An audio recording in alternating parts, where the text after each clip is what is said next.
Talking Luther College football with offensive coordinator Peyton Haynes. And Coach, good ball game on Saturday, 14-14 at the half. Got good drive to start the second half. Unfortunately, no points. Co came back and scored shortly after that and really took the momentum the rest of the way. Fair way to put it?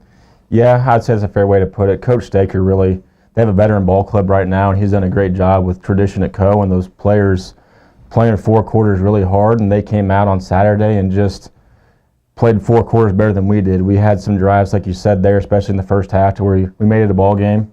And as it progressed, our guys just didn't get that little extra, and the Co guys did, and it showed on the scoreboard by the time the game was done.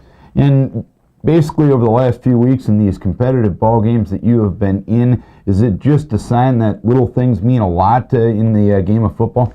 I think that's in the game of football is a good way to put it, just kind of looking at that, and especially with how our offense runs with being very fundamentally sound. If you go out to our practices, it's very much works on the fundamental things, and the same way with our defense.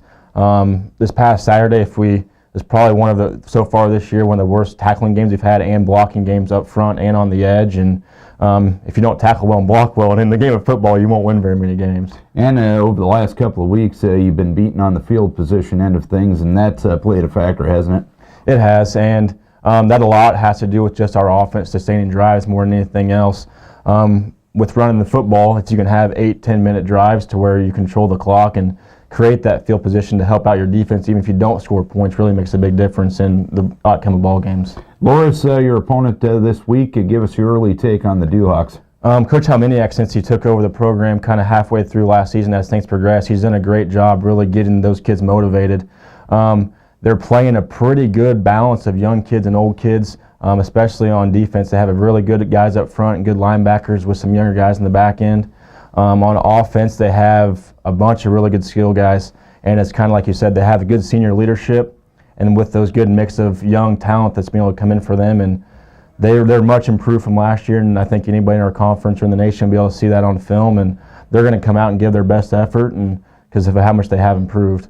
And based on what you need to do in these last couple of weeks, obviously you want 2 wins to end the season, but what are the main things you're looking to clean up in these last 2 ball games?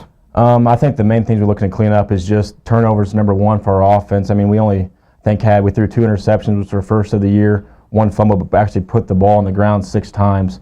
So just making sure that we get back to playing Luther College football is kind of what we've talked about all the time this week, is just being able to run the ball, control the clock, cut down on turnovers, defensively, tackle better, get out off the field maybe on some early, win that first down situation.